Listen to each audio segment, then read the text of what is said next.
Anime bergenre fantasi seringkali memiliki latar di suatu kerajaan, di mana wilayahnya dikuasai oleh bangsawan atau penguasa seperti raja. Selain itu, ada juga seorang kesatria atau penyihir yang menjadi penguasa tersebut, dan biasanya menjadi yang paling kuat dan hebat di seluruh kerajaan. Grand Crest Senki. Anime ini berlatar di sebuah benua yang bernama Benua Altan. Benua itu terpecah menjadi dua faksi, yaitu Federasi dan Aliansi. Mereka selalu saja berperang untuk merebut wilayah kekuasaan, hingga suatu ketika terjadi penyatuan kedua faksi tersebut. Dengan adanya pernikahan antara putri dari Aliansi dan pangeran Federasi, membuat perdamaian di benua itu dapat tercapai. Namun acara pernikahan itu berlangsung gagal, sehingga perdamaian tidak pernah terjadi dan kedua pihak bertemu kembali dalam peperangan. Theo Cornero merupakan pendekar pedang yang berasal dari pulau terpencil. Pertemuannya dengan penyihir bernama Siluka sangat mempengaruhi arah peperangan. Meskipun berasal dari orang biasa dan bukan dari keluarga bangsawan, tapi dia memiliki kemampuan yang tidak dapat diremehkan. Setiap kali berhadapan dengan musuh di medan perang, Theo dan seluruh pasukannya selalu memenangkan peperangan. Selain itu, berkat arahan dari Siluka juga, dalam waktu singkat dia bisa menguasai beberapa wilayah milik Aliansi dan mendapatkan gelar yang cukup untuk mewujudkan impiannya, yaitu menjadi penguasa di tempat asalnya untuk menyelamatkan warga dari penindasan yang dilakukan oleh penguasa saat ini.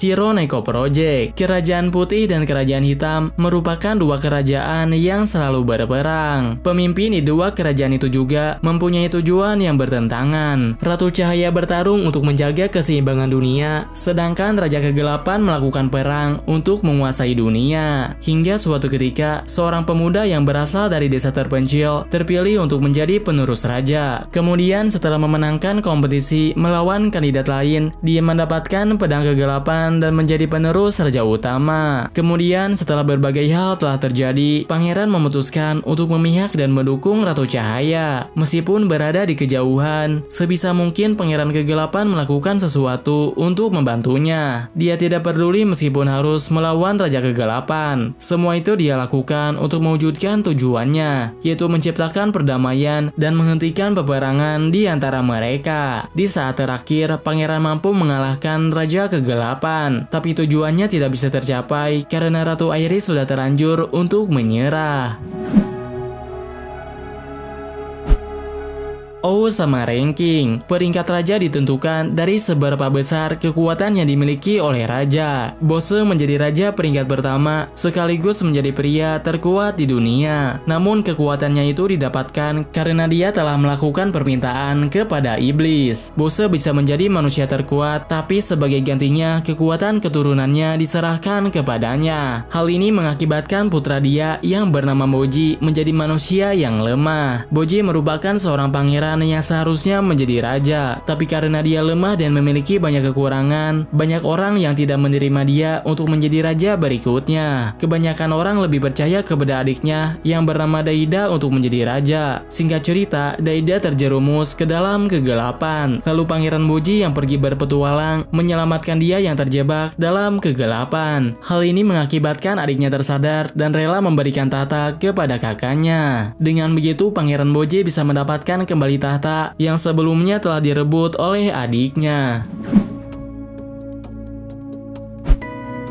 Choujin Koukosei bercerita tentang 7 siswa SMA berbakat yang mendominasi berbagai bidang. Pada suatu ketika, mereka mengalami kecelakaan. Kecelakaan itu menyebabkan pesawat terjatuh di tempat antah berantah. Setelah diselidiki, ternyata mereka berpindah ke dunia lain, yaitu dunia sihir yang sebagian besar wilayahnya dikuasai oleh bangsawan kerajaan. Mereka diselamatkan oleh penduduk lokal yang bukan berasal dari ras manusia. Untuk berterima kasih kepada penduduk yang telah menyelamatkan mereka, 7 siswa ini pun membantu mereka dalam meningkatkan ekonomi dan memajukan wilayahnya dengan teknologi modern. Dalam waktu singkat, mereka bisa mendapatkan kekayaan dan membawa modernitas ke dunia tersebut. Namun karena pihak kerajaan memusuhinya, Tsukasa dan teman-temannya pun memutuskan untuk merubah dunia, dimulai dari menghancurkan kekaisaran untuk menjadi pemimpin di wilayah kekuasaannya.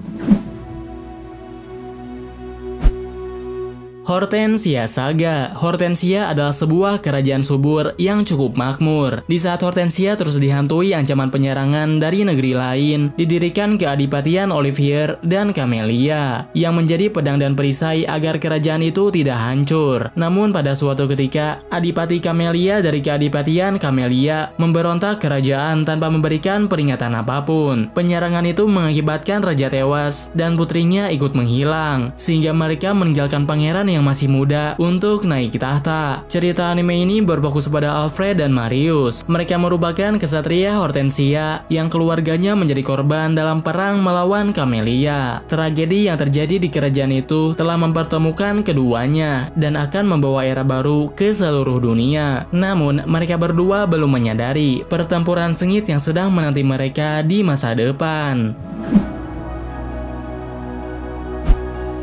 Tensai Oji no Akaji Koka Saisei Jutsu. Kerajaan kecil dan miskin bernama Natra sedang mengalami masalah yang cukup serius, di mana raja di kerajaan tersebut tidak bisa lagi memerintah karena kondisi kesehatannya tidak membaik. Oleh karena itu, Pangeran Wayne harus menggantikan ayahnya untuk memerintah. Meskipun bekerja karena terpaksa, tapi Wayne mendapatkan dukungan penuh dari rakyat dan bawahannya, karena setiap keputusannya selalu berhasil membawakan keuntungan untuk kerajaan Natra. Bahkan dalam perang perdananya, Wayne bersama dengan pasukannya berhasil memenangkan peperangan dan menguasai wilayah milik musuh karena sebelumnya dia telah membuat kesepakatan untuk memperkuat pertahanannya. Wayne juga dianggap sebagai pangeran jenius karena bisa mengatasi permasalahan yang dialami kerajaan dengan mudah. Namun dibalik semua itu, sebenarnya dia memiliki sifat buruk, di mana dia selalu pesimis dan ingin segera menjual kerajaannya sendiri. Namun karena Ninim selalu ada di sisinya, Pangeran Wayne pun sering dinasihati supaya tidak bertindak berlebihan.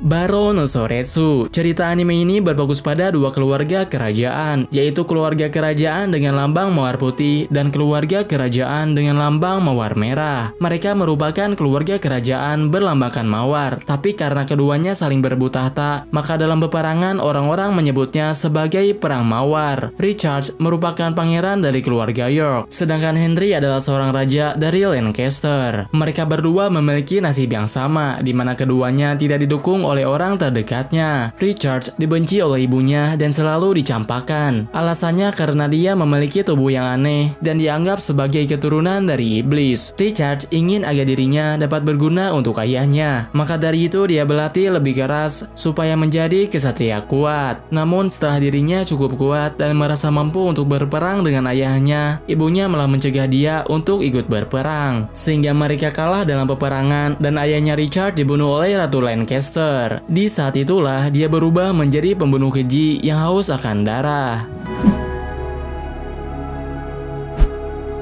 Soredemo Sekai wa Utsukushi bercerita tentang putri bernama Nike dan raja bernama Livius. Nike adalah seorang putri yang berasal dari kerajaan hujan, sedangkan Livius berasal dari kerajaan matahari. Kerajaan hujan berada di tempat terpencil yang tidak banyak keunggulannya, tapi mereka memiliki kekuatan untuk mengendalikan udara atau cuaca. Sedangkan kerajaan matahari dikenal sebagai kerajaan kuat dan tidak kenal ampun, yang berhasil menaklukkan hampir semua wilayah di seluruh dunia. Supaya kerajaan hujan bisa terus berdiri dan tidak diambil alih oleh mereka, Raja Matahari meminta salah satu putri dari kerajaan hujan untuk menikah dengannya. Nike terpilih untuk melakukan perjalanan menemuinya. Namun ketika pertama kali bertemu raja, Nike terkejut karena Raja Matahari yang dia temui sangat berbeda dengan raja yang dia bayangkan. Ternyata dia hanyalah anak muda yang memiliki tahta sebagai raja. Livius tertarik kepada Nike karena ingin menguasai kekuatan untuk mengendalikan cuaca. Tak lama setelah mereka bertemu, Nike langsung diperlakukan seperti tahanan. Alasannya karena dia tidak tahan dengan perbuatan Livius, sehingga Nike memarahinya dan menganggapnya seperti anak kecil. Kenja no Deshiwo Nanoru Kenja. Dalam suatu game virtual, pemainnya bisa mendirikan kerajaan miliknya sendiri. Seorang pemain dengan nama Karata Dunlop merupakan salah satu pemain yang terlibat dalam pendirian kerajaan tersebut. Setelah sekian lama bermain, dia menghilang kemudian muncul kembali di masa depan. Ketika terbangun, dia melihat dunia game menjadi sangat mirip dengan dunia nyata. Selain itu, dia juga berubah menjadi perempuan muda, tapi masih memiliki kekuatan sihir sebelumnya. Oleh Karena itu dia bisa kembali bergabung dengan teman lamanya dan mendukung penuh kerajaan yang mereka dirikan. Namun karena penampilannya sudah jauh berbeda, temannya yang bernama Solomon menyarankannya untuk berpura-pura menjadi orang lain, sehingga dia memutuskan untuk mengubah namanya menjadi Mira dan mengaku jika dirinya adalah murid Dunlop yang sudah lama menghilang. Dengan begitu maka rakyatnya tidak akan kebingungan, juga membuat martabat Dunlop tetap terjaga.